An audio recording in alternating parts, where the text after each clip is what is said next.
MCN की जानब से तमाम नाजरीन और आज के पैनलिस्ट को शमसन जावेद और मेज़बान शीरी असलम की जानब से खुशामदीद। नाजरीन, जैसा कि आप जानते हैं, जनरल इलेक्शन 2024 का ऐलान हो चुका है।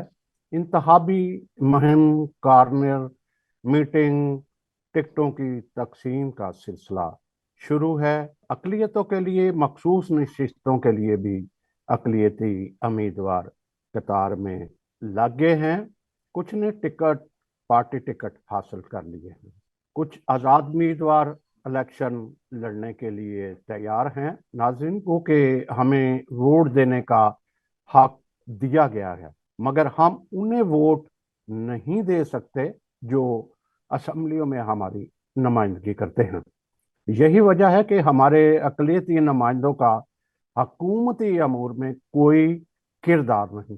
अक़लियतों के तहफ़्फ़ुज़, इम्तियाजी रवैयों और कवानीन के खिलाफ कानून साजी या तरमीमी बिल मंजूर करने के लिए लॉबी बनाने की कोई सख्त नहीं। लेकिन मैं एक माजरत के साथ कहूँगा कि विलियम बर्कर साहब, जो कि पश्तूनख्वा मिली अवामी पार्टी के पुराने सीनियर रुकन हैं, वो जानते हैं, उन्होंने इस पर काम किया है। जब उनकी बारी आएगी तो वो ज़रूर बताएंगे।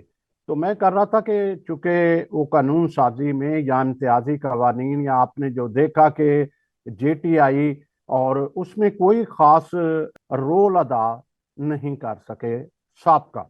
और चूंकि इस वक्त तो निगरान हुकूमत थी, जो इलेक्शन या कुछ इख्तियारात उनके पास हैं, और हमने इसी मुनासबत से कि ये सारा सिनेरियो के अंदर हमारी क्रिश्चियन वोटर्स की जिम्मेदारी क्या है। क्योंकि जो एक शोर था इलेक्शन से पहले था कि सिलेक्शन नहीं, हमें इलेक्शन चाहिए।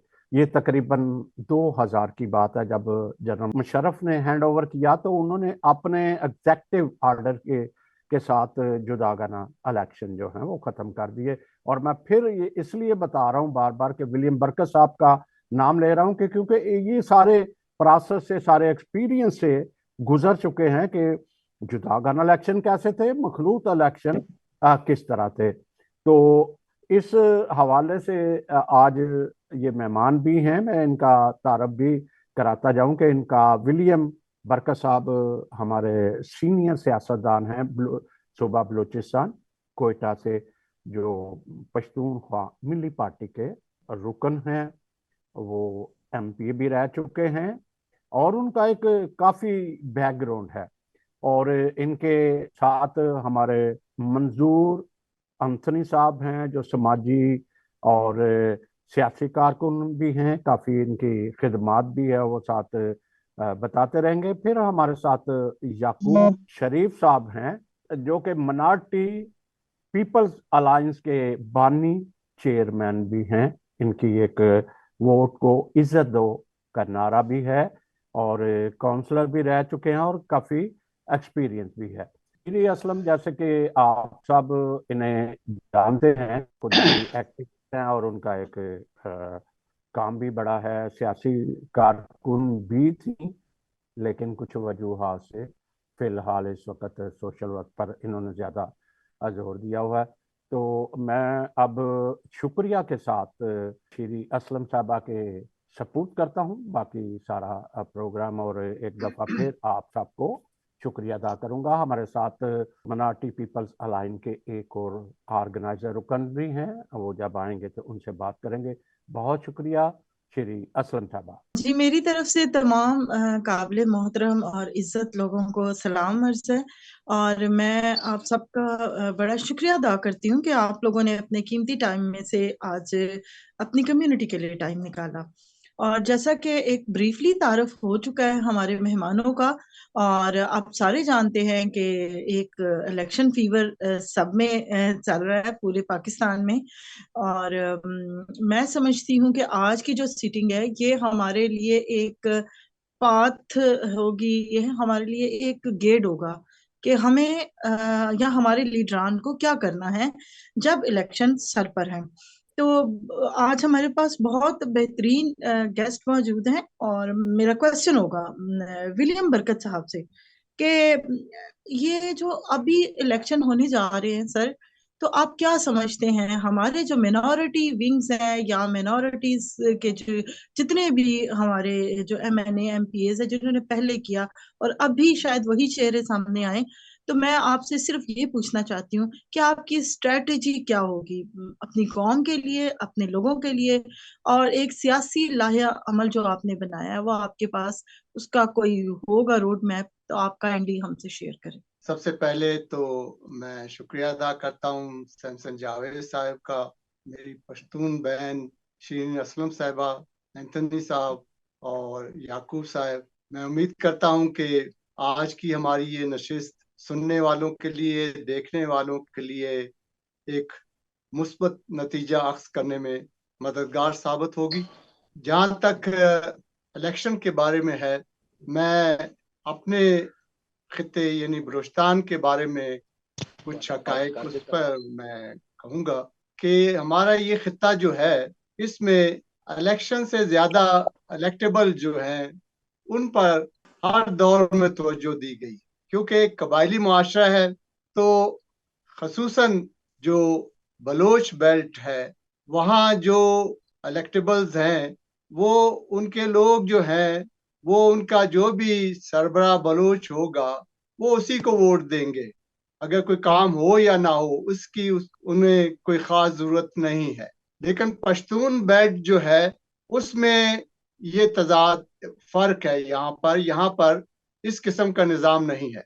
यहाँ पर ज्यादातर लोग जो हैं वो खुद राब्ता करते हैं लोगों के साथ, जो भी कैंडिडेट होता है, जो पार्टीज होती हैं, और इस तरीके से वहां पर लोग जो हैं वो अपनी अपने पसंद के या अपनी जरूरत के मुताबिक अपने इलाके के नुमाइंदों को मुंतखब करते हैं। अब ये भी हकीकत है कि ये खिता खास तौर पर चूंकि साइबेरियन कंट्रीज जो हैं वो इसके करीब हैं, और वहां से हर साल मौसमी परिंदे बहुत आते हैं हमारे इलाके में। तो इस लिहाज से सियासी मौसमी परिंदे भी यहाँ बहुत ज्यादा हैं। वो वक्त के मुताबिक जो है वो अच्छे फलदार दरख्त का चुनाव कर कर उस पर घोंसला बनाने की कोशिश करते हैं, और फिर यही परिंदे जो हैं उस दरख्त को सुखा देते हैं, और फिर एक नए दरख्त की तलाश में शुरू हो जाते हैं ताकि फिर उस पर घोंसला हम बनाए। तो ये सिलसिला इस खिते में बलूचिस्तान में है। इसमें हमारी जो नॉन मुस्लिम्स हैं वो भी किसी हद तक शरीक हैं। लेकिन ये भी हकीकत है कि बलूचिस्तान में वतन दोस्त या कौम परस्त, लिबरल और मजहबी जमातें जो हैं, इनमें नॉन मुस्लिम्स की ज्यादा अक्सरियत है। बहुत कम है जो ये मौसमी परिंदे हैं और ऐसे ग्रुप्स में, ऐसी पार्टियों में है जो अपने जगह को तब्दील करते रहते हैं। तो ये एक अच्छी बात है। लेकिन यहाँ पर ये एक मुश्किल ये भी है कि ये लोग जो हैं, जैसे मैंने आपको बताया कि सरदार और नवाब ये जो हैं ज्यादातर जेर असर इसी के होते हैं। नॉन मुस्लिम खसूसन मसीह कम्युनिटी जो है उसमें सियासी शऊर बहुत ज्यादा है, लेकिन बदकिस्मती ये है कि उसको इस्तेमाल करते हुए वो सियासी शऊर के साथ साथ सही इंतखाब नहीं करते हैं। उनकी कोशिश होती है कि वो उनसे राब्ता करें, लेकिन ऐसा मुश्किल हो जाता है क्योंकि ये ऐसे मौसमी लोग जब जगह बदलते रहते हैं तो उसकी वजह से माशरे में और इन कौम परस्त और मजहबी जमातों में और लिबरल जमातों में हमारा जो तशख़्ख़ुस है वो थोड़ा सा मजरू होकर रह जाता है। तो अब जो सिलसिला चल रहा है, हर पार्टी जो है वो अपने तौर पर लोगों के साथ राब्ता भी कर रही है, और पार्टी के लिए वो एप्लीकेशंस भी ले रही है पार्टी टिकट्स के लिए। लेकिन ज्यादातर जो मैंने अर्ज किया कि लिबरल और समाज जो तंजीमें हैं, जमातें हैं, वो इस सिलसिले में अभी तक उनकी तरफ से कोई आगाज नहीं हुआ है, क्योंकि उनको ये पता है कि जो लोग उनके साथ हैं वो बाएतमाद और एक इस किस्म के लोग हैं जो वफादार हैं। वो कई सालों से ऐसी पार्टियों के साथ हैं और उनकी वफादारी पर उन्हें किसी तरह भी शक भी नहीं है। सही। तो मैं नहीं मुझे ना थोड़ा सा ये बता दें सर कि जैसे स्ट्रेटजी पे हम बात कर रहे हैं, तो आपने फ्यूचर के लिए क्या सोचा? मतलब फर्द वाहिद अगर हम समझे कि अगर मैंने वोट डालना है, मैंने कुछ करना है, तो आपके पास ऐसी क्या चीज है कि आप उसको अपनी पार्टी की तरफ अट्रैक्ट करवाएंगे? तो कोई ऐसा लाया अमल है मिनॉरिटीज के लिए कि जो आप उनको देंगे? इसमें गुजारिश ये बैंक के जैसे सैमसन साहब ने शुरू में अपने तमीदी कलमात में कहा कि कोशिश की गई कुछ ऐसी तंजीमों की तरफ से कि ये सिलेक्शन नहीं इलेक्शन चाहिए। हम्म 3-4 माह इस पर हर जगह काम होता रहा, बलूचिस्तान में भी होता रहा। हम्म लेकिन बदकिस्मती है कि जो ये आवाज उठाते थे वो जब ऐसे लोगों के मुख्तलिफ पार्टियों में शामिल हुए तो वो खुद उनके साथ बराबर के शरीक थे, तो उनका वो जो उनकी बात थी वो दफन होकर रह गई। मैं अपने खत्ते की बात कर रहा हूँ।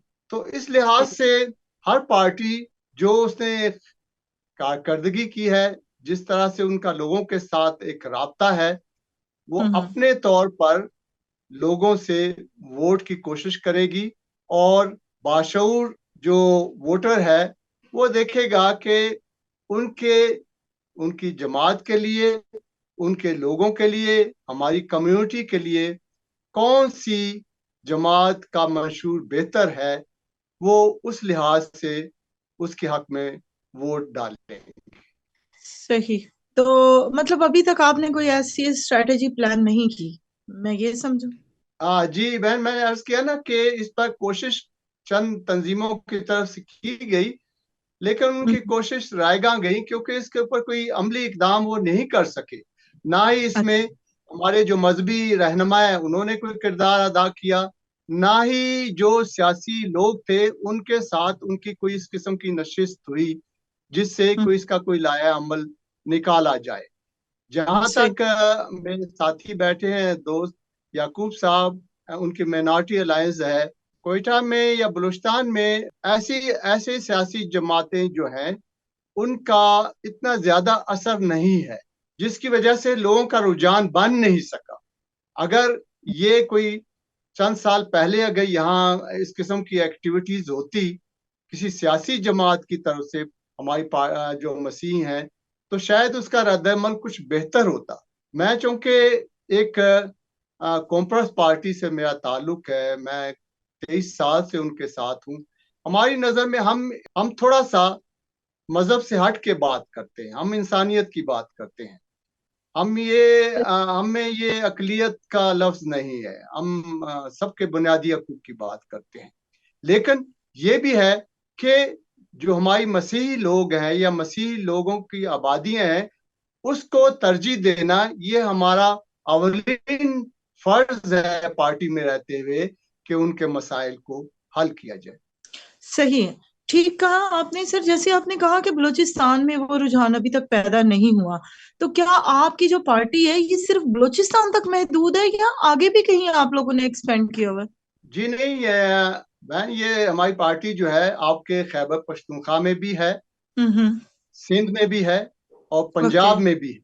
लेकिन ठीक हो। ज्यादा जो अक्सरियत है वो बलूचिस्तान के पश्तून, जो हमारे जिसको हम पश्तूनख्वा कहते हैं, ये हम्म। हमारा बेल्ट जो है जिसमें 12-13 डिस्ट्रिक्ट्स बनते हैं शुमाल के, उस तरफ इसका ज्यादा असर सूखा। ठीक हो गया। अब हम जरा यकूब शरीफ गिल साहब की तरफ आएंगे। और सर आपके साथ भी यही एक मैं क्वेश्चन बाकी लोगों से भी यही करना चाहूंगी कि आप लोग अब इलेक्शन में आ रहे हैं, सिलेक्शन नहीं इलेक्शन का नारा लग रहा है, तो आपकी क्या स्ट्रेटेजी है? आप लोगों ने कैसे इसमें लॉन्च करनी है इसको कि आप अपने जो नारे को भी कायम रखें और बुनियादी हकूक भी हमारे सुलभ ना हो? तो आपने क्या ऐसा प्लान किया, क्या ऐसी हिकमत अमली है जो कि आइंदा मंथ में हो सकती है? बहुत शुक्रिया। मैं कह रहा था कि उठा रहा है जो फितना मेरी जमीनों में, उठा रहा है जो फितना मेरी जमीनों में, वो सांप हमने पाल रखा है अपनी आस्तीनों में। तीनों में। मैं इंतहाई शुक्रगुजार हूं आपका। और जो सवाल किया गया स्ट्रेटजी के ऊपर पार्टीज के हवाले से, तो मैं बताना चाहूंगा कि हमने 21 अक्टूबर को एक यूनाइटेड मिनॉरिटी कॉन्फ्रेंस का इनकाद किया, जिसमें कराची वाईएमसी में हमने उसमें तकरीबन जितनी पार्टीज थी उनको इसमें इनवाइट किया। तो आप यकीन करें कि जो हमारी सियासी पार्टियां थी, उनमें से चंद पार्टियां आई और बहुत सी पार्टियां उन्होंने इसमें शिरकत नहीं की। देखिए, मसला ये है कि इस वक्त हम जो फाइट कर रहे हैं वो अपनी कौम की बका की फाइट कर रहे हैं। हम सही। पार्टियों के अंदर रहते हैं। मैं समझता हूं कि जिस तरह सर ने पहले बात की, ये पार्टियां तो हमारी सिस्टम की वजह से मजबूरी है। एक मजबूरी के तहत हम पार्टी में चलते हैं, क्योंकि इस वक्त मुल्क के अंदर मखलूत सिस्टम है और ये सिस्टम है, आप यकीन जाने, हमें सियासी गुलाम बनाता है। और हमारा ये नारा है कि हम इस सियासी गुलामी से निकलना चाहते हैं। हम ये चाहते हैं कि हमारे वोट को इज्जत दी जाए। आइन के आर्टिकल 226 के तहत हमें ये राइट हासिल है कि हमें वोट डालने का हक दिया जाए। लेकिन इस वक्त इस मुल्क के अंदर मैं समझता हूं, मेरी नजर में तो सियासी पार्टियों ने हमें इस तरह बेवकूफ बनाया हुआ है। उन्होंने डबल जमहूरियत रखी हुई है। एक जो खालिस जमहूरियत है वो उन्होंने अपने लिए रखी हुई है, और जो दूसरी 2 नंबर की जमहूरियत है जिसमें मखलूत सिस्टम है, वो हमारे लिए रखी हुई है, ताकि हम इस सिस्टम में उनके पीछे पीछे चलते रहें। तो मैं समझता हूं कि इसके लिए हमने काम किया, अपने लोगों के अंदर अवेयरनेस पैदा की है और ग्रास रूट लेवल पे इस पे काम कर रहे हैं। हमने यूनाइटेड मिनॉरिटी कॉन्फ्रेंस अभी 21 अक्टूबर को लास्ट रखी, और उसमें हमने लोगों को यही बताया है कि हमारे जो वोट की इज्जत है, हमारी जो रिस्पेक्ट है, जब तक हमारा कोई मुश्तरका लाहे अमल नहीं होगा। देखिए, मुसीबत ये है कि हम लोग बींगा क्रिश्चियन या बींगा मिनॉरिटी पार्टीज के हवाले से मैं बात करूंगा कि हम लोग कहीं हमारा कोई मुश्तरका बयानिया नहीं है अभी तक सामने आया। हमें तो ये अभी समझ नहीं आ रही कि हमने जुदागाना में जाना है। कुछ लोग डबल वोट की बात करते हैं, ठीक है। डबल वोट का मैं आपको छोटी सी बात बताना चाहूंगा कि 2018 में डॉक्टर रमेश कुमार हैं, उन्होंने एक तरमीमी बिल जो है वो पेश किया। उसमें उन्होंने ये कहा कि हमें जो है वो डबल वोट दिया जाए। तो उस वक्त की जो कानून और इंसाफ की कायमा कमेटी के जो चेयरमैन थे वो रियाज फतेहाना साहब थे। तो लिटरली उन्होंने मना कर दिया कि ये सिस्टम जो है डबल वोट वाला वो हम नहीं कर सकते। तो जब हुकूमत या यहाँ के जो लोग हैं वो डबल वोट आपको नहीं दे सकते, तो फिर हमारे पास एक ऑप्शन रह जाता है जुदागाना का, हमें वो दिया जाए। तो अब सवाल ये पैदा होता है कि जब हम जुदागाना की भी बात करते हैं, इलेक्शन भी कंटेस्ट करते हैं, तो इसकी वजह क्या है? देखिए, ये जनरल इलेक्शन है। जनरल इलेक्शन में हमारा राइट है। और फिर मैं आपको वाज़ेह तौर पे बताऊं कि इस इलेक्शन में जाने का जो हमारा असल मकसद है, हमें पता है कि मेजॉरिटी के लोग जब खड़े होंगे तो हमें रिजेक्ट किया जाएगा। मजहबी तासब इस मुल्क में बहुत ज्यादा है। मैं बिल्कुल खुल के खुले आवाजों में बात करना चाहता हूँ। अगर एक तरफ क्रिश्चियन खड़ा है, हिंदू खड़ा है और एक तरफ मुस्लिम खड़ा है, तो यकीनन ज्यादा जो वोट है वो उसी तरफ जाएंगे। हम इस इलेक्शन में एहतजाजन जा रहे हैं। हम अपना एहतजाज रिकॉर्ड कराने के लिए इस इलेक्शन में हिस्सा लेंगे, और हम ये बताना चाहते हैं कि हम इलेक्शन लड़ सकते हैं, लिहाजा हमें ये इलेक्शन जो है ठीक वो दिया है। जाए। हाँ, मैं आपको थोड़ा सा वो क्लियर करना चाहूंगी, आप मुझे मुझे क्लियर करें थोड़ा सा कि क्या आप लोग आजाद खड़े हो रही हैं या कोई पार्टी आपको अपना टिकट दे रही है या आप लोग खुद से आ रहे हैं? देखिए, अगर हम पार्टी का टिकट लेते हैं तो इसका हम्म। मतलब ये है कि हम उस फरसूदा सिस्टम को जो इस नहीं वक्त नहीं, हमारे ऊपर मेरा मुसल्लत किया कहने गया का उसको मतलब ये तस्लीम है, कर लेंगे। मेरा कहने का मतलब ये है, अगर पार्टी आपको फर्ज करें एन ने कोई भी लगा लें, फर्ज कर रहे हैं हमारा जैसे 56 है, अगर आपको 56 का एक टिकट मिल रहा है और आप वहां पे खड़े हो रहे हैं एक पार्टी के थ्रू, वो अपने किसी मुस्लिम भाई को नहीं देते टिकट, तो क्या इस तरह आप लॉन्च होना चाह रहे हैं या आप आजाद जाना चाह रहे हैं? तो पार्टी देखिए, हम लोग को आजाद जाना चाह रहे हैं, हम लोग आजाद लड़ना चाहते हैं। आजाद लड़ना और चाहिए, ठीक है, ये जो, मैं यही हाँ, ये जो बात कर रहे हैं, हाँ, ये जो आप बात कर रहे हैं ना कि वो पार्टीज हमें टिकट देंगी, तो ये सिर्फ हम्म। हमारी सोच है। आप पूरे अच्छा। पाकिस्तान में कहीं भी अगर कोई टिकट देगा तो उन हलकों में आपको टिकट देगा जहां से आप जीत नहीं सकेंगे। जहां से आप हम्म। जीतेंगे वहां से कोई टिकट आपको नहीं देगा। और देखिए, मिनारिटी विंग्स के जो लोग हैं, ये इनकी बहुत बड़ी जिम्मेदारी है। आज तक सर भी हमारे साथ हैं, पार्लियामेंटेरियन भी रहे हैं।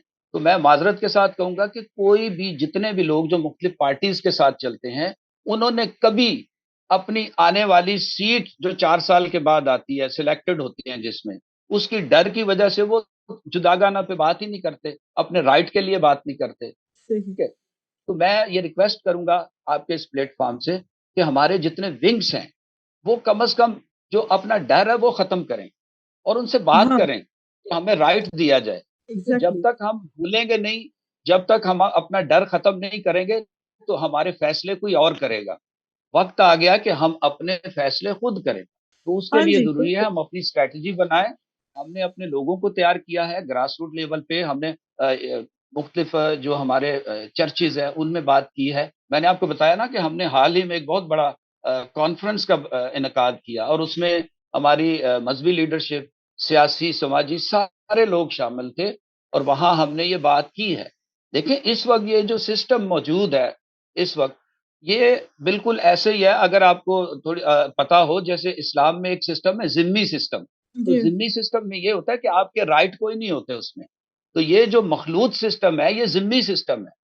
ये हमें 2 नंबर क्या 3 नंबर का शहरी बनाता है। तो हम चाहते हैं हम आजाद जो है वो इलेक्शन कंटेस्ट करेंगे। और ये इलेक्शन कंटेस्ट करना, हमें पता है कि हम इसमें नहीं जीत सकेंगे, लेकिन फिर भी हम एहतजाजन ये लड़ेंगे। हम ये पार्टीज को बताना चाहते हैं, अरबाब इख्तियार को, उन तमाम लोगों को बताना चाहते हैं कि हमारा राइट है, दुनिया को बताना चाहते हैं। और मैं समझता हूं कि जितना इस पे हमने काम किया पूरे पाकिस्तान में नहीं, बल्कि हमारी ये जो पार्टी है पाकिस्तान के अलावा ओवरसीज में भी है। वहां पर हमारे दोस्त हैं। वहाँ शहजाद भट्टी साहब है, वो जनरल सेक्रेटरी है वहां पर। पूरा वो यूरोप देखते हैं। तो वो यूएनओ और जितनी भी बड़े बड़े पैनल मिलते हैं उनको, वो उस पे वो अक्सर बात करते रहते हैं। तो मैं समझता हूँ वक्त आ गया कि हम अब अपने जो डर और खौफ है उससे बाहर निकलें, क्योंकि हमें अपनी स्ट्रेटजी, अपने प्लान बनाने होंगे। और ये खास तौर पे जबरदस्त है और अच्छी मैं बात है। काफी सारी चीजें मतलब इसमें सामने आई हैं। एक तो हमने अपने अंदर से डर निकालना है। एम आई राइट? और कहते हैं ना कि बिल्कुल, लड़ के हारो, डर के ना हारो। मतलब बेशक, बिल्कुल इस पर खड़े करना हुए तो हम। लड़ के हारे ना। मतलब आपको भी पता होगा कि आप कितने पानी देखिए में जी, और आपसे खड़े हैं। मैं इस पे आपको एक शेर आपकी नजर करता हूं कि इश्क दी बाजी जितन नालों हर जाइए ते चंगा है। बिल्कुल। इश्क दी बाजी जितन नालों हर जाइए ते चंगा है। विच मैदानों भज्जन नालों मर जाइए ते चंगा मर है। जाइए तो चंगा है। दैट्स बात गुड। ये है। जबरदस्त, जबरदस्त, जबरदस्त। तो हम खड़े हुए हैं। हम इसी चीज बिल्कुल को हम जरा खड़े हुए हम आगे लेके जाएंगे मंजूर एंथनी साहब के पास, जो कि हम समाजी कारकुन है और हैं। जी जी, इनका बिल्कुल। बड़ा एक्सपीरियंस है चीजों में। और आपको खुशामदीद कहते हैं मंजूर साहब। और आपने बात सुनी। यही सवाल मैं आपसे करूंगी, एक समाजी कारकुन होने के नाते आपने ऐसी क्या स्ट्रेटेजी प्लान की है कि आप जो हमारे इलेक्शन आने वाले हैं उसमें आपका क्या रोल है? आपने कैसे उनको सिखाया है कि वो किस बंदे को चुने? अब इन्हीं ये सारी मेरा एक ही सवाल था और मैंने चारों से किया ये, बल्कि चौथे पार्टिसिपेंट से भी शायद मैं यही करूं। तो मंजूर साहब आप बताइए, आपने क्या स्ट्रेटेजी प्लान की है कि अपने लोगों को कैसे अट्रैक्ट करवाना है? थैंक यू मैम शिरीन और संजय साहब, बहुत शुक्रिया ये प्रोग्राम ऑर्गेनाइज करने का। सबसे पहली बात तो ये है कि ऑर्गेनाइज जो करना है वो मैं भी उन लोगों में से हूँ, लेकिन ये सीनियर पॉलिटिशियन जो हैं उनको चाहिए कि ये ऑर्गेनाइज अपना स्ट्रेटजी जो है बेहतर बनाए। हम तो समाजी कारकुन हैं, सियासी वर्कर हैं, तो हम तो सही। सिर्फ कंपेन कर सकते हैं, लोगों को मोटिवेट कर सकते हैं। इसके लिए चले चले आप पे हम क्वेश्चन चेंज कर नहीं देते जी, हैं। नहीं आप नहीं नहीं, कंपेन मैं इसी किस का जवाब दूँ, सिलसिले में मैं इसी करेंगे? का जवाब दे रहा हूँ मैम। जी।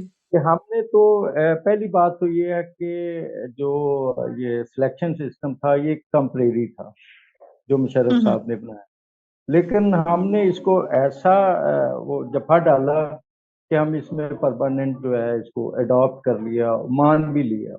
अब जब हम्म। उसमें फर्क है जुदा करना और ये सिलेक्शन सिस्टम में, जो पहला इलेक्शन था जॉइंट इलेक्शन सिस्टम, तो उसमें बहुत फर्क है। पहले था कि हमारा जमहूरी हक हमारे पास था, हम जिसका मर्जी चाहते थे जो MNA या MP जो भी नुमाइंदा हमारे इशू पे बात नहीं करता था, हमारी बात नहीं करता था, हम उसका एक जमहूरी एहतसाब करते थे बजरिया वोट। ये हक हमसे छीन गया और दूसरी के एक सियासी गैप आ गया, जनरेशन गैप भी कह लें कि पंजाब में स्पेशली जो लोकल गवर्नमेंट इलेक्शन है वो होते ही नहीं। एक दो दफा हुए तो जाहिर है वो अदालतों ने करवाए या आमरीयत ने करवाए, तो उससे जो एक जनरेशन थी जिसको सियासी शऊर आना चाहिए था वो खत्म हो गया। अब रही बात ये सिलेक्शन हमें पसंद है या नहीं, लेकिन इस फेलियर है कि एक बंदा जो है वो 20 साल 15 साल के टेन्योर में काम करता है और मैं ये समझूंगा कि ये बुज़दिली है, चापलूसी, कि अपनी टिकट की खातर, अपनी नुमाइंदगी की खातर, अपनी सीट की खातर हम उन पार्टियों की चापलूसी करते हैं और बोल नहीं सकते, खौफजदा रहते हैं कि जी हमने अगर ये किया तो शायद आइंदा हमें टिकट ना मिले। दूसरी बात, मिनॉरिटी विंग की बात हो रही थी। मिनॉरिटी विंग जो है वो मदर बॉडी का हिस्सा ही नहीं, कोई इसका नोटिफिकेशन नहीं है, कोई इसका वो बकायदा एक्ट नहीं है। हालांकि यूथ मदर बॉडी का हिस्सा है, वुमेन मदर बॉडी का है, लेकिन मिनॉरिटी का कोई भी बंदा किसी पार्टी में वो मदर बॉडी का हिस्सा ही नहीं जिसने मंशूर पे बात करनी होती है, अमेंडमेंट करनी होती है या मंशूर तैयार करना होता है। अब नून लीग ने सुना है कि वो कामरान माइकल साहब को मदर बॉडी का मेंबर बनाया, एक हिंदू को, और ये पहली दफा हुआ है, ये भी अच्छी काबिज है। चलिए, अच्छी बात है ये तो। जी, ये भी अच्छी बात है कि चले कम से कम जो हम समाजी कारकुन या पॉलिटिकल एक्टिविस्ट, हमने इतना अरसा आवाज बुलंद की कि हमें मदर बॉडी का हिस्सा बनाया जाए। जो बंदा मदर बॉडी का हिस्सा नहीं है, मिनॉरिटी में से मदर बॉडी में से लिया ही नहीं गया, तो उन्हें हमारे इश्यूज का भी नहीं पता होता। अब नंबर एक, जिनको हम डायरेक्ट वोट देते हैं, डायरेक्ट नुमाइंदगी देते हैं, उनका किसी भी इशू से उनको इल्म ही नहीं होता। अगर होता है तो वो लातल्लुक होते हैं, वो बात ही नहीं करते। दूसरी बात यह है कि अवाम को सियासी शऊर जो है वो ऐसे हम जैसे जो पॉलिटिकल वर्कर हैं या सोशल एक्टिविस्ट हैं कि भाई कम से कम जिस पार्टी को वोट देना है पहले तो उसका मंशूर देखना है कि उसके मंशूर में हमारा हिस्सा क्या है, हमारे लिए क्या है। अगर कोई आज़ाद मेंबर आज़ाद सीट पे कैंडिडेट है, वो इलेक्शन का लड़ रहा है, तो उसे भी पूछना है भाई आपके अगराज़ो मकासद क्या है, मिनॉरिटी के लिए या पसमानदा तबके के लिए या किसी और तबके के लिए। अगर तो वो तालीम को प्रेफर दे रहा है, सेहत को प्रेफर दे रहा है, किसी चीज़ को प्रेफर दे रहा है, तो वो हमारी तबीयत के मुताबिक हो, हम नजरियाती बोर्ड बने ताकि उसको मंशूर को देखें। किसी पार्टी का मंशूर किसी भी नुमाइंदे को याद नहीं होता। नंबर दो, जब भी कोई किसी इशू की बात होती है तो हमारे जो ये सिलेक्टिव नुमाइंदगान है वो अगर बात करना भी चाहते हैं तो उन्हें दबा दिया जाता है। जो मेजॉरिटी के लोग हैं डायरेक्ट नुमाइंदगी देते हैं वो उन्हें बिल्कुल दबा देते हैं। हमें एक एक्सपीरियंस हुआ कि फैसलाबाद जहाँ मैं रह रहा हूँ, यहाँ पे क्रिश्चियन वोटर की तादाद एक हल में NA 108 में तकरीबन 50 से 55 हजार। यहाँ अगर कोई भी पार्टी चाहे तो किसी क्रिश्चियन नुमाइंदे को टिकट दे सकती है। जिस तरह पीपी के हल्का में हमारे एक क्रिश्चियन कैंडिडेट हैं नईम यकूब गिल, उनको पीपी ने टिकट दिया है जनरल सीट पे। ये भी एक मिसाल है और ये भी एक काविश है जो एक्टिविस्ट ने की। और आज तक ऐसे पहले कभी नहीं हुआ कि किसी पार्टी ने आजाद सीट पे अपनी तरफ से किसी को टिकट दिया हो। अब सियासी शोर पब्लिक में नहीं है क्योंकि पब्लिक में पॉलिटिकल गैप आ गया हमारे जो लोकल गवर्नमेंट इलेक्शन है ना होने की वजह से। अगर काउंसलर के इलेक्शन होते हैं तो यूथ एक्टिव रहती है, हर शहरी जो है एक्टिव रहता है। ये हमारा फेलियर है। बाकी स्ट्रेटेजी जो है वो गवर्नमेंट को बनानी चाहिए, हमें हमारा जमहूरी हक देना चाहिए, लेकिन वो स्ट्रेटेजी कोई भी नहीं बनाते, वो हम पे छोड़ देते हैं। हम जो है वो पॉलिटिकल हम मांगी नहीं है हमारी अवाम में, हमारी कम्युनिटी में। तो ये भी एक बहुत बड़ा फेलियर है। और इसलिए अगर लोकल गवर्नमेंट इलेक्शन होते हैं तो हमारे तकरीबन 30% इशू जो है वैसे ही सॉल्व हो जाते हैं। तो बाकी रही बात, मेरे भाई जो बात कर रहे थे वो भी एक पार्टी के बानी हैं, तो उन्होंने भी अभी तक अपना पार्टी का मंशूर, एक बड़ा मैसेज था इस फोरम से, तो पार्टी का मंशूर उन्होंने वाजे नहीं किया। दूसरा, मैं एक क्वेश्चन है विलियम साहब से भी कि इन्होंने, ये सीनियर पॉलिटिशियन है, इन्होंने जुदागाना भी देखा और ये मखलूत भी, तो मैं उनसे थोड़ी राय लेनी चाहूंगा कि इसमें क्या फर्क आप महसूस करते हैं। पहले तो हमें इस फर्क को महसूस करना होगा, समझना होगा, फिर हमें अगले बात करनी होगी दोहरे बोर्ड की या जुदागाना की फिर से। Thank you so much. ठीक है जी, थैंक यू सो मच। अगला जो हमारे गेस्ट हैं वो है रियासत शाहिद साहब, जो कि चीफ ऑर्गेनाइजर है मिनॉरिटी पीपल अलायंस के। तो मैं चाहूंगी कि आप से ये हम जानना चाहेंगे कि आप चीफ ऑर्गेनाइजर हैं, आप अपनी पार्टी का एक तो मंशूर भी बताएं और अपनी पार्टी की स्ट्रेटेजी भी बताएं कि आप जब जाएं इलेक्शन में या आपकी टीम जाए तो वो कैसे लोगों के साथ इंटरेक्ट करेगी। सबसे पहले सिस्टर, आप सबका बहुत बहुत शुक्रिया कि आपने मुझे इनवाइट किया है। सिस्टर, मैंने सारे दोस्तों की बातें सुनी हैं, बहुत अच्छा लगा कि चलो हमारी कम्युनिटी के लिए भी कोई कुछ लोग हैं जो सोचते हैं, बात करते हैं। एक्चुअली देखिए, हमारी जो पार्टी है मिनॉरिटी पीपल अलायंस, ये तकरीबन 2 साल से अपनी इसको स्ट्रगल में कर रही है। तो हमने तो हर सतह पे इस इलेक्शन के हवाले से अगर आप पूछें तो हमने पूरे पाकिस्तान से कोशिश की है कि हम अपने नुमाइंदे खड़े करें, और खुदावंद के फजल से हम पेशावर से, फैसलाबाद से, कोयटा से, कराची से, हैदराबाद से अपने नुमाइंदे आज़ाद हैसियत से खड़े कर रहे हैं जनरल सीटों पे। क्योंकि हमारी पार्टी अभी रजिस्टर्ड नहीं है, इसलिए हम उनको जो है ना किसी एक निशान पे इलेक्शन नहीं लड़वा सकते, लेकिन हम आज़ाद हैसियत से ये सारे जो हमारे कैंडिडेट हैं वो इलेक्शन लड़ेंगे, और हम कोशिश करेंगे कि हमारा निशान एक हो जाए, क्योंकि ये हल्के मुख्तलिफ हैं। तो एक तो ये चीज़, दूसरी ये है कि आपको पता होगा कि जो ये हमारा सिस्टम है, ये मुशर्रफ साहब ने एक ऑर्डिनेंस के ज़रिए ये ख़त्म किया था, और जो ऑर्डिनेंस होता है वो उसकी मुदत मियाद जो होती है वो 6 महीने होती है, और जी 6 6 महीने मंथ। के बाद उसको असेंबली से मंजूर करवाया जाता है। तो रिसेंटली हमारे कुछ दोस्तों ने और हमारी पार्टी ने मिलके मुख्तलिफ जो हमारी क्रिश्चियन पार्टियां हैं, उन्होंने मिलके ये एक मूव की है, और एक फाइल जो है वो सदर पाकिस्तान आरफ अलवी की टेबल पे पड़ी है कि भाई ऑर्डिनेंस के ज़रिए हमारा सिस्टम जो है उसको बहाल किया जाए। दूसरा, अपना चेयरमैन साहब ने मेरी ये खुसूसी मुझे टास्क दिया है कि मैं जितनी भी हमारी क्रिश्चियन पार्टियां हैं उनसे राब्ता करूं, और हम कोशिश करें कि हम मुश्तरका तौर पे अपने उम्मीदवार को इलेक्शन लड़वाएं। यानी जैसे मसीहा पार्टी है, और हमारी एमपीए है, और मुख्तलिफ पार्टियां हैं, तो हम मिल के इसके लिए हम लाए अमल तैयार कर रहे हैं, और कोशिश करेंगे कि हम प्रेस कॉन्फ्रेंस भी करें मुश्तरका, जिसमें हम ये वाज़िया करें कि हमारे जितने भी कैंडिडेट होंगे वो मुश्तरका होंगे। उसमें हम ये देखेंगे कि जिस पार्टी का जहाँ होल्ड है उसका उम्मीदवार सामने आए, ताकि वहाँ ज़्यादा रिजल्ट अच्छा हो। जैसे कि हमारे चेयरमैन साहब ने आपको वाज़िया बताया है कि भाई हम जीतने के लिए इलेक्शन नहीं लड़ रहे, हम ये इलेक्शन लड़ रहे हैं एहतजाज के तौर पे।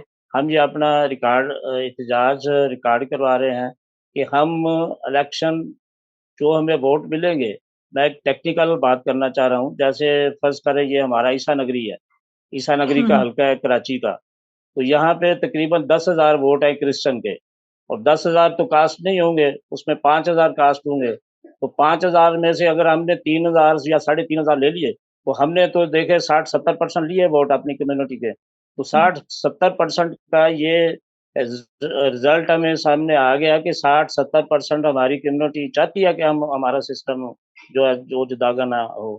तो हम ऐसे ये काम कर रहे हैं, और खुदावंद ने चाहा तो आपको बहुत सा अच्छा रिजल्ट नजर आएगा। तो आपका मंशूर क्या है? जी, हमारा मंशूर सबसे जो पहला पॉइंट है वही है कि जुदागाना सिस्टम होना चाहिए। नंबर 2, जो कौमी असम्बली, सूबाई असम्बली की नशिस्तें हैं खवातीन की, उन्हें 5% के हिसाब से कोटा मिलना चाहिए हमें खवातीन की नशिस्त का। जो जबरी मजहब या जबरी ये शादियां होती हैं उनका खात्मा किया जाए। मुख्तलिफ जो काले कवानीन बनाए जाते हैं वो सारा उनका खात्मा चाहिए। लेकिन उसके लिए फिर वो कहते हैं कि उसका वाहिद हल यही है कि हमारे नुमाइंदे असम्बली में जाएं और वहां जाके वो कानून जो ऐसे बने हुए हैं उनका खात्मा करवाएं। ठीक हो गया, जबरदस्त, थैंक यू सो मच।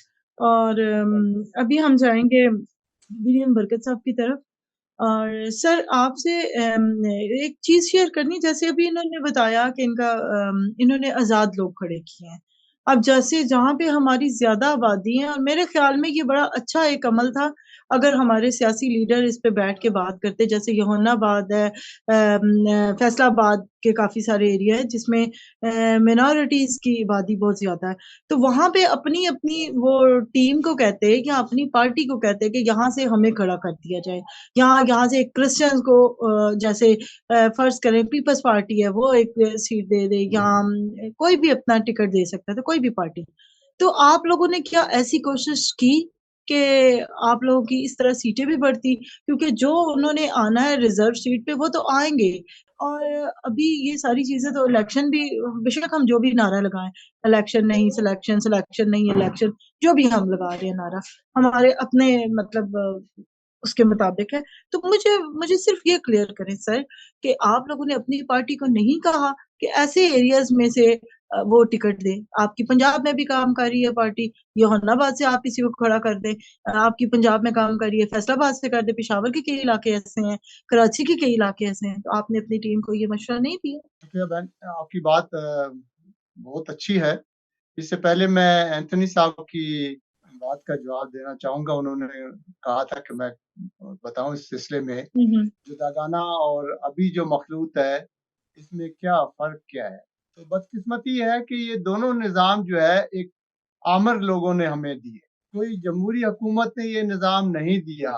अब जो 4 इलेक्शन जो हुए वो जुदागाना सिस्टम पर हुए थे और उसका नतीजा भी, उससे भी लोग खुश नहीं थे, क्योंकि एक कौमी असेंबली का जो नुमाइंदा खड़ा होता था उसके लिए पूरा पाकिस्तान हल्का था और जो सूबे में खड़ा होता है सूबाई के लिए उसका पूरा सूबा था।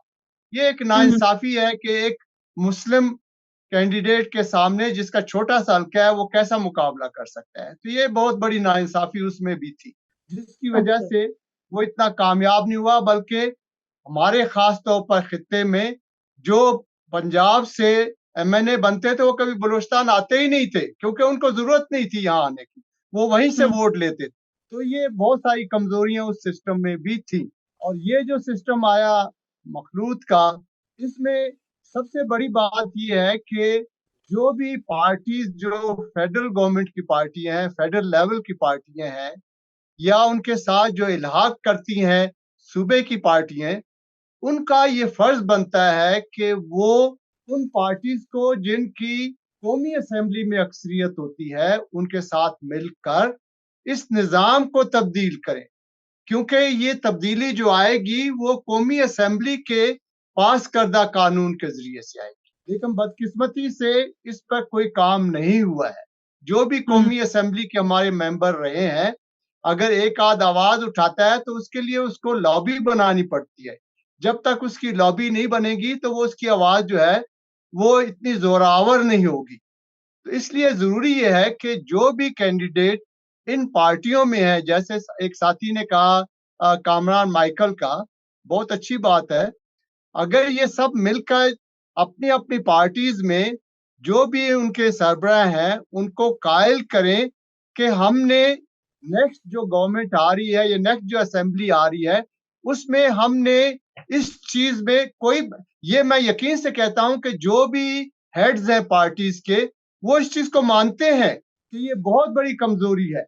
सिर्फ ये है कि जो भी उसमें शामिल है उस पार्टी में या जो उसमें इलेक्ट होते हैं या चुने जाते हैं, वो ये काविश करें कि वो लॉबिंग करके अपने सरबराह को और साथियों को जो कौमी असेंबली के मेंबर हैं उनको इस चीज पर राजी करें कि इस किस्म का इसमें तब्दीली लाई जाए जो नॉन मुस्लिम्स के लिए एक फायदेमंद हो, उनकी तादाद में भी इजाफा हो, क्योंकि शायद इस 10 सीटों का सिलसिला जो है इसको गुजरे हुए भी 22 साल हो गए हैं, तो वो 10 की 10 ही हैं।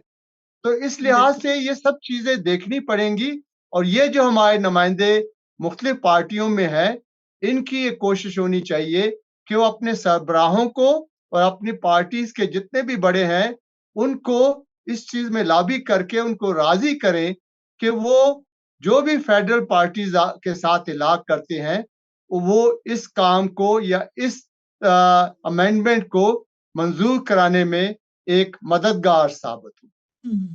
सही। अच्छा, जैसे एक एक्सपीरियंस हुआ है मेरा भी, जैसे बताया सैमसन साहब ने, कि मैं भी एक पॉलिटिकल वर्कर थी और मैंने ये समझा था कि अगर आप मिनॉरिटी विंग का हिस्सा हैं तो फिर आपके पास से इख्तियारात आ जाते हैं, तो आप अपने मिनॉरिटीज के लिए फैसले ले सकते हैं। लेकिन ये मेरा पर्सनल एक्सपीरियंस रहा है, मैं सर को बता रही हूँ, और स्पेशली सर को भी। और सर ऐसा हुआ कि हमें तो फैसले ही नहीं लेने दिए जाते थे अपनी मिनॉरिटीज के। तो मैं समझती हूँ कि शायद ऊपर भी ऐसा ही होता होगा, बल्कि शायद नहीं, यकीनन ऐसा ही होता है। तो आप इतने सालों से रहे, तो आपने कोई ऐसा बिल पास नहीं करवाया, कोई ऐसी चीज नहीं पास करवाई कि जो इन चीजों को नेगेट करती हो या इन चीजों के खिलाफ हो? आपने कोई ऐसा नहीं बिल अभी तक कराया अपनी लाइफ में? इसमें पॉलिटिकल ये है लाइफ। गुजारिश कि सूबाई सतह पर मेरी जितनी नुमाइंदगी रही है वो सूबाई सतह पर रही है। ये मैंने पहले जैसे अर्ज किया कि ये कौमी असेंबली का इशू है। कौमी सूबाई असेंबली से हमने 2-3 बार ये बाकायदा मंजूर करके हम फेडरल गवर्नमेंट को भेजते हैं, और जो सूबाई सतह के जो मसले होते हैं उस पर हम काम करते हैं, जैसे प्रॉपर्टीज का मसला है, कोटा सिस्टम का मसला है, जॉब्स का मसला है। इसके लिए हम रूल्स रेगुलेशन के साथ साथ बाकायदा इसके लिए नोटिफिकेशन निकालते हैं, और हुए हैं हमारे खित्ते में भी, हमारे दौर में, कि मिनॉरिटी का कोटा जो पहले हमारा 2% था, खवातीन का भी 2% था, वो सब अब 5-5% के हिसाब से है। और जो हमारी प्रॉपर्टीज है इसका नोटिफिकेशन सिंध में भी है और बलूचिस्तान में भी हमने 2018 31 मई को बाकायदा तौर पर इसका नोटिफिकेशन हो चुका है। तो मेरा कहने का मतलब है कि कौमी असेंबली के लिए जो हमारे नुमाइंदे इन पार्टीज में है उनका ये फर्ज बनता है कि ऐसी लॉबिंग करें कि नेक्स्ट जो भी असेंबली आए और जिनका भी उसमें इक्तदार हो उनके साथ मिलकर इस किस्म की अमेंडमेंट पेश की जाए कि मसीहों के लिए नहीं बल्कि तमाम नॉन मुस्लिम्स के लिए एक नया तरीकाकार, जैसे भाई ने बताया कि ऑर्डिनेंस था वो खत्म ठीक हो हो गया जाना सर। चाहिए। जी, मैं बस यही कहूंगा कि हमारी जो बहुत अच्छी बात है कि हमारी ये जो पार्टीज है, मुख्तलिफ जो मसीही पार्टीज बनी है, बहुत अच्छी बात है। लेकिन ये है कि थोड़ा सा डिले हुआ है। मैं समझता हूँ थोड़ा हमने डिले किया है, हमारी इन पार्टीज ने इस काम को। कम से कम इलेक्शन से 1-2 साल, जैसे इलेक्शन खत्म होता है तो इसको शुरू कर देना चाहिए, ताकि आने वाले इलेक्शन तक हम पूरी उम्मीद हो कि हमारा ये मकसद जो है ये हर खित्ते में, हर सूबे में वो बारावर साबित होगा। अगर सिर्फ इलेक्शन के करीब ही अगर हम इस काम को शुरू करते हैं तो वो नतायज जो है उसके मिलने के इम्कानात कम होते हैं। आप सब जानते हैं कि योनाबाद लाहौर में, इस तरह फैसलाबाद है, बहुत बड़ी हमारी आबादी है, वहां पर जो है हमारा अपना कैंडिडेट जीत सकता है लेकिन बदकिस्मती से नहीं जीतता, और जो मुस्लिम कैंडिडेट मुख्तलिफ पार्टीज ने खड़ा किया होता है वो जीत जाता है, हमारे मसीही उसको वोट देते हैं। तो ये एक बड़ा फर्क है कि हमारी जो है चूंकि वक्त के मुताबिक हम बहुत देर कर देते हैं, जिसकी वजह से हमारे लोग जो होते हैं वो फुली तैयार नहीं होते हैं, और वो उस पार्टी को ज्यादा तरजीह देते हैं जिसके साथ वो मुंसलिक होते हैं और जिसके साथ वो समझते हैं कि ये हमारे काम कराएगी। वो कौमियत की तरफ कम जाते हैं। इसके लिए हमें एक लॉन्ग टर्म जो है काम करना होगा, और इलेक्शन जैसे ही हो जाता है उसके फौरी बाद हमें इस पर बाकायदा तौर पर एक मुनज़्ज़म तरीके से काम करना होगा, ताकि ये आबादियां जहां हमारे बहुत सारे वोट्स हैं वहां पर हमें ये देखना ना पड़े कि हमारे जो लोग हैं वो मुस्लिम्स को ज्यादा तरजीह दे देते हैं, अपने भाई को वोट नहीं देते हैं। नतीजा ये होता है कि वहां पर से जो भी मुस्लिम पार्टी का होता है वो कैंडिडेट वो वहां से भी फतह याब हो जाता है। सर इसमें मैं माजरत के साथ में बात कर सकता हूँ? जी जी जी। देखिए इसमें मसला ये है कि जिस तरह सर ने बात की, सीनियर पार्लियामेंटेरियन, इन्होंने बात की कि ये इशू जो है ये कौमी असम्बली का है। तो मैं इनको ये बताना चाहता हूँ, आपको याद होगा कि जब जुदागना इलेक्शन था तो सिंध में सलीम खोखर साहब एमपीए थे, वहाँ एक इशू चला। तो जो हमारे जो मजहबी फंडामेंटलिस्ट लोग हैं, उन्होंने किस तरह असम्बलीज के अंदर ये पास करवाने की कोशिश की, जैसे सिंध से ही, कि शनाख्ती कार्ड में मजहब का खाना होना चाहिए। ठीक है। तो यहाँ पर सलीम खोखर साहब जो एमपीए थे, सिंध की नुमाइंदगी करते थे, उन्होंने इस खिलाफ जब वो तरमीमी बिल पेश किया तो उस तरमीमी बिल को सारिश की गई, वो यहाँ सिंध से रिजेक्ट हुआ। और जब एक असम्बली से एक चीज रिजेक्ट होती है तो उसके बाद वो तीनों असम्बलियों में लागू हो नहीं सकती। तो मैं समझता हूँ कि असल में माजरत के साथ हमने उस तरह हमारे जो असम्बलीज के अंदर लोग बैठे हुए थे, उन्होंने हमेशा सिर्फ 4 साल की सियासत की है कि 4 साल के बाद उन्होंने वोट दोबारा कैसे असम्बली में आना है। जरूरत इस बात की है कि हम लॉन्ग टर्म जो है ना वो इसकी प्लानिंग करें, अपनी कौम के लिए करें। हम चूंकि सिर्फ पार्टी की प्लानिंग करते हैं और अपनी इंफरादी हैसियत को देखते हैं कि मैंने 4 साल बाद दोबारा इलेक्शन करना है। कि अगर उस वक्त ये शनाख्ती कार्ड का खाना जो है एक सूबे में खत्म होता है तो उस इम्प्लीमेंटेशन दूसरे सूबों के अंदर भी होता है। तो मैं ये समझता हूँ हमारे जो मखलूत के अंदर लोग हो, एनएस हो, सेनेटर्स हो, उन्होंने कभी सीरियस होके इस बात की ही नहीं।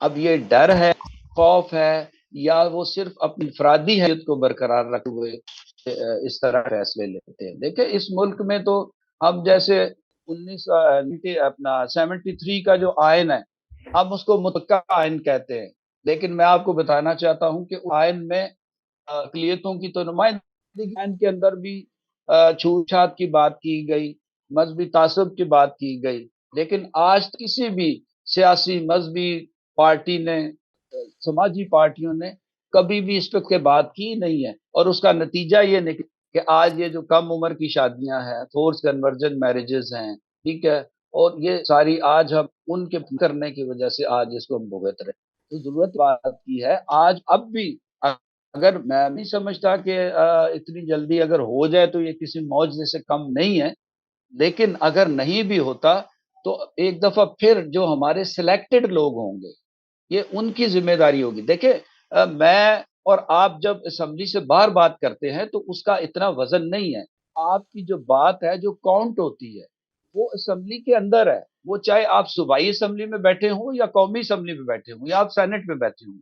जब आप वहां बात करेंगे, वहां तरमीम लाने की कोशिश करेंगे, तो फिर कोई आपकी सुनेगा, गवर्नमेंट लेवल पे जाएगा, मुख्तलिफ पार्टियां उस पर डिस्कस करेंगी। अब देखें यहाँ पर मैं आपको बताना चाहता हूँ, पिछली जो असेंबली थी इमरान खान साहब वाली, वहां मौलाना चित्राली जो जमात इस्लामी के लीडर थे, वहां पर हमारे एक पीपी के लीडर थे, उन्होंने जो 10% नंबर हैं जो उनकी बात की, तो उन्होंने मौलाना चित्राली साहब ने कह दिया देखें जी, चूंकि बाइबल जो है वो तो मनसूख हो गई है, इसलिए ये 10% नंबर आपको मिल ही नहीं सकते। तो जनाब ये आप तो सिर्फ इस सिस्टम की बात कर रहे हैं, अब तो हमारे मजहब पे भी अटैक करने की कोशिश की जा रही है और हमें डिग्रेड कर किया जा रहा है, ये खिलवाड़ किया जा रहा है। अब इसके लिए हमें उठना होगा, आप चाहे कौमी में है, सूबाई में है। यकूब साहब मैं चाहूंगा कि छोटी सी बात मंजूर अंथनी साहब जो स्ट्रेटजी की बात सारी हो गई थी कि अभी हमें क्या करना चाहिए, अभी हमें क्या हमारी स्ट्रेटजी होनी चाहिए जब ये हमारे हलकों में आते हैं वोट लेने के लिए, मुस्लिम वोट लेने के लिए, तो हमें इजीली वोट दे देने चाहिए या उनके साथ तकाजा करना चाहिए कि भैया आप तो करते ही कुछ नहीं हमारे लिए, हमारे वो मिनॉरिटी को वैसे ही आपने फ्री छोड़ दिया हुआ है, इस काबिल नहीं है। तो आपको आप क्या कहना चाहेंगे, जरा मुख्तसर बयान कीजिएगा। जी जी अंथनी साहब। थैंक यू सैमसन साहब। बात असल अब बोली है, ठीक है, कि हमें क्या करना होता। नंबर 1, ये जो हमारे सिलेक्टिव नुमाइंदगान है, ये तो बात नहीं करेंगे। ये तो जैसे विलियम साहब कह रहे थे, ये तो 4 साल के इलेक्शन की सोचते हैं और उसके अगले 4 साल। तो बड़ी दफा इनसे बात हुई, रिक्वेस्ट हुई, एहतजाज भी किए कि भाई आप वहाँ बात करें, आप असेंबली में बात करें, लेकिन वो नहीं करेंगे। ये स्ट्रेटजी जो है, नंबर एक, हमें गिरेबान पकड़ना होगा, सॉरी, गिरेबान पकड़ना होगा उन नुमाइंदगान का जिनको हम डायरेक्ट वोट देते हैं, कि भाई हम आपको वोट देते हैं, आप हमारे इशू पे बात करें।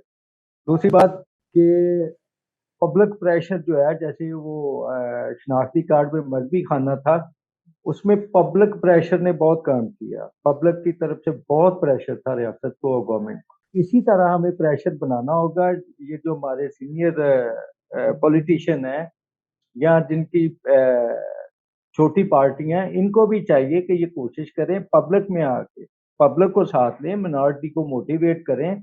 हम जैसे लोग इनके साथ हैं, पहले भी हम मोटिवेट करते हैं, हम इनके बाजू बनेंगे, इनके लिए पावर बनेंगे। तो ये मोटिवेशन जब पब्लिक तक पहुंचेगी, पब्लिक चाहेगी, तो देन ये होगा, देन ये नुमाइंदगान वहां बात करेंगे।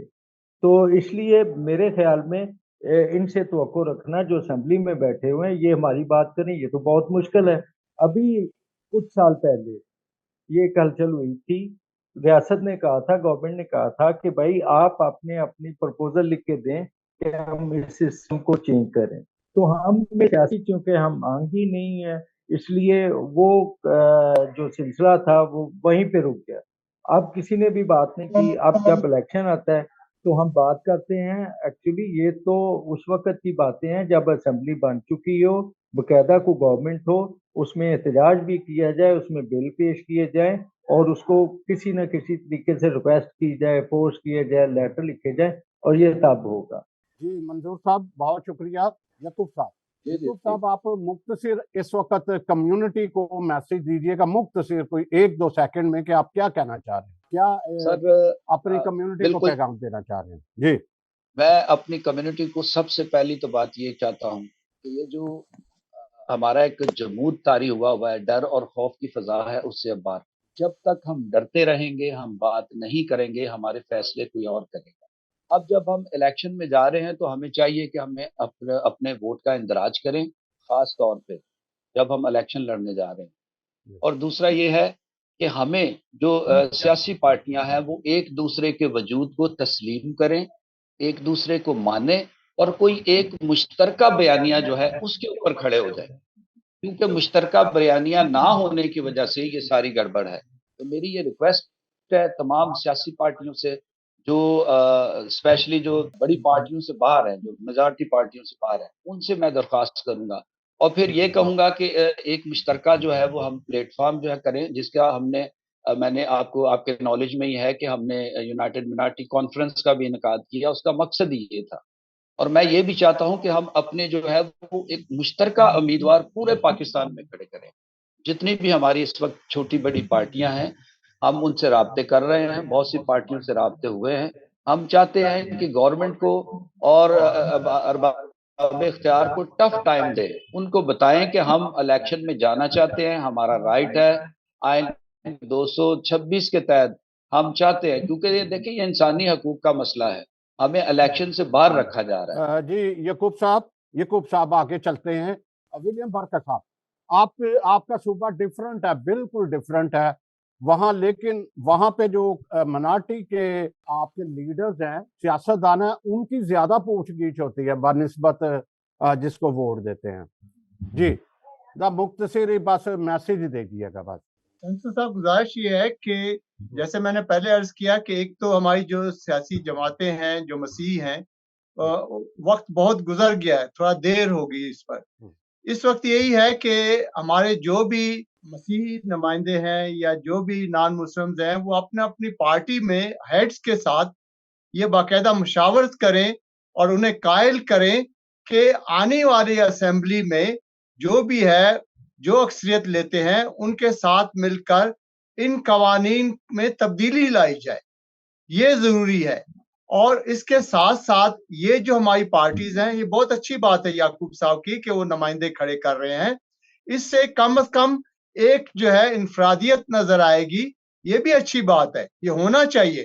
और जब ये तब्दीली आएगी तो ये पार्टीज जो है इनको और ज्यादा तकवीयत मिलेगी। अगर हम ये कहें कि हम अपनी आवाज हिस्सा उठाते रहेंगे तो वो नहीं काम बनेगा। हमें जो भी सियासी जमातें हैं, जिसमें भी हमारे नुमाइंदे हैं, उनके हेड्स को उनकी बाकायदा लॉबिंग बना के हमने आने वाली असेंबली में इसमें तब्दीली लाने के लिए हमें कोशिश करनी है।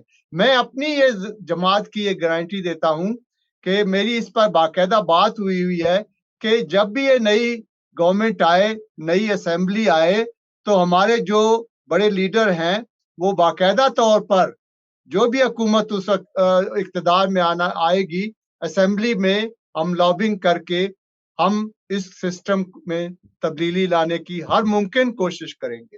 जी बहुत शुक्रिया।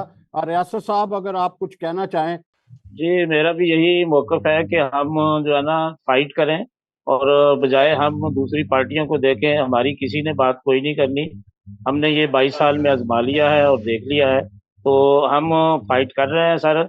और खुदावंद करे कि हमारी जो फाइट है वो रायगा ना जाए और कौम के काम आए। थैंक यू जी बहुत शुक्रिया। शीरी असलम साहबा, आप क्या सोचती हैं कि क्या हमारी क्या तरजीहात होनी चाहिए खसूसी इस इलेक्शन में, बीइंग एक मिनॉरिटी वोटर के भी? बीइंग वोटर्स जो है वो ज्यादा असल में वोटर की ताकत इतनी है कि वो नुमाइंदे को कामयाब करता है, और हुकूमत भी इसी तरह बनती है। वोटर ज्यादा ताकतवर होते हैं। जैसे कहते हैं वोट को इज्जत दो, और वोट को भी इज्जत करानी जो है वो बड़ी जरूरी है कि वो अपनी इज्जत कराए कि वोटर की। आप क्या कहना चाहेंगे? इसमें मैं यही कहूंगी कि ये जो अभी का जो वोटर है, आज का वोटर है, ये काफी अवेयर है चीजों से। ये वो वाली बातें पुरानी खत्म हो गई हैं कि कोई किसी के शक्ल देख के वोट देता था या कोई किसी के मोहब्बत में वोट देता है। आजकल वो सीन नहीं है। आजकल जो डिलीवर करेगा उसको वोट मिलती है। तो मैं समझती हूँ एक बीइंग अ वोटर, मैं एक वोटर हूँ, मैं उसको वोट दूंगी जो जिसका मैं लाया अमल देखूंगी कि इसमें हेल्थ में क्या करेगा, एजुकेशन में हमारे लिए क्या करेगा। और जो जनरल इलेक्शन है, अगर फर्ज करें यहाँ से कोई मिनॉरिटी का खड़ा नहीं होता, अगर कोई होता है तो मेरी वोट, मेरी सारी सपोर्ट और मेरे पूरी तरह मैं उनके साथ रहूंगी। और अगर कोई मेजॉरिटी में से खड़ा होता है तो मैं यही देखूंगी कि इसका माइंडसेट क्या है हमारी कम्युनिटी के लिए। और हमेशा मैंने चर्च लेवल पे भी, लोकल लेवल पे भी, होम टू होम भी हमने यही अवेयरनेस दी है कि आपने अपनी वोट को खुद इज्जत देनी है। कोई बाहर से आके आपको इज्जत नहीं देगा। जब तक आपको खुद अपनी वोट की अहमियत का नहीं पता होगा कि आपकी एक वोट से एक बंदा सीट ले सकता है और उस एक वोट से सीट हार भी सकता है, और फिर सारी जिंदगी उसके लड़ाइयां झगड़े रहते हैं। तो उस एक वोट को इज्जत देने के लिए आप ऐसा कोई अपना नुमाइंदा चुने जो कि वाकई आपकी कौम के लिए हमदर्द हो, वाकई आपकी कौम के लिए। ये ना हो कि आज वो आपसे भीख मांग रहा हो, वोट की हाथ पे ला रहा हो, कल वो लात मारे तुम कौन हो मैं कौन हूं। क्योंकि यहाँ पे यही होता है, जब हम मेजोरिटी कम्युनिटी को देते हैं वोट, हमारे जब मिनोरिटीज के काम होते हैं तो कहते हैं आप मेजोरिटी के पास जाओ। जब मिनोरिटीज के पास जाओ, तो लीडर तो उत्थे बैठा, लाहौर बैठा है, तो लीडर तो सियालकोट है, कराची है। तो जब कराची वाले लाहौर वाले को कांटेक्ट करते हैं तो कहते हैं हमने कौन सा तुम्हारी वोट ली थी, जिसको वोट दिया आप उनसे शीरी पूछे। मतलब शीरी हमारा तो वो बुरा हशर हो जाता है, हम ना घर के रहते हैं ना घाट के रहते हैं। शीरी, तो मैं मैं आपसे ये समझती बात हूँ पूछना चाहूंगा कि कुछ हमारे जो कुछ ऐसे लीडर हैं जिसको हम सहूलतकार भी कहते हैं, वो बजाय अपनी कम्युनिटी की बात करने के कि कम्युनिटी को क्या चाहिए, वो एक जर्नल पार्टी की ही बात हर वक्त करते रहते हैं। क्या ये रवैया बिल्कुल या ऐसा ही। ये सहूलतकारी अच्छी है कि सिर्फ आप अपनी कम्युनिटी की बात ना करो, सिर्फ आप अपनी पार्टी की बात करो कि ये पार्टी बहुत अच्छी है, चाहे वो हिस्ट्री में ये कहे कि हमारे लीडर की या हमारे जो जीसस क्राइस्ट है जिनके जरिए एक तारीख बनती है, वो कहे जी वो उसकी तारीख ही कोई नहीं है, इंसानी तारीख ही नहीं कोई। ना क्या उसी के सहूलतकार हम बनते रहेंगे? जी बल्कि ऐसे सहूलतकारों को डिस्करेज करें, ऐसे हाँ ढूंढ जी ढूंढ के डिस्करेज करें। बिल्कुल। मैं तो मैं कहती हूँ ये ऐसे कहूंगा प्लेटफॉर्म को देखें कि बंदा ऐसा उसको। शीरी असलम, मुझे ना अभी वाइंड अप करना है, ऑलरेडी हम ज्यादा टाइम ले चुके हैं। तो मैं ये जरूर बात करूंगा कि इसी के साथ वाइंड अप भी करूंगा कि ये हम मिनॉरिटीज वोटर्स हैं, ठीक है, गो के हमारी किसी भी पार्टी के साथ फिलिएशन है, लेकिन हम अपनी शनाख्त ना खत्म करें, अपनी जो तशख्खुस जिसको हम कहते हैं उसको खत्म ना करें, उस तशख्खुस को कायम रखते हुए उस पार्टी को कहें। मैं इसलिए ये इस तरह बोल रहा हूं कि बहुत सारे लोगों ने, जब ये बात हुई थी जो मैंने अभी कही कि हजरत ईसा अलैहिस्सलाम की इंसानी तारीख कोई नहीं, तो बहुत सारे वो पीटीआई के अपने जो क्रिश्चियन थे वो डिफेंड कर रहे थे, जी हमारा तो ईसा अलैहिस्सलाम से तो कोई तल्लुक ही नहीं है। ये बात बहुत बुरी है। आप जिस मर्जी पार्टी में जाएं, लेकिन अपना तशख्खुस भी कायम रखें और उसको वोट इस शर्त पर दें कि वो आपके लिए काम करेगा। ये कतई ना कहें कि जी वो तो पार्टी, कोई भी पार्टी है, जब हम विंग की बात करते हैं कहते हैं जी वो पार्टी तो मिnority को मानती नहीं है, वो मिnority नहीं लाना चाह रही, इक्वल राइट देती है। तो ये जरूर रखे। तो उम्मीद करते हैं कि नाज़रीन को आज का प्रोग्राम एक अच्छा प्रोग्राम लगा होगा, पसंद आया होगा। एंड फिर चूंकि इलेक्शन का सीजन है तो हम अपना भी मिnority का मौका बयान करते रहेंगे। बहुत शुक्रिया।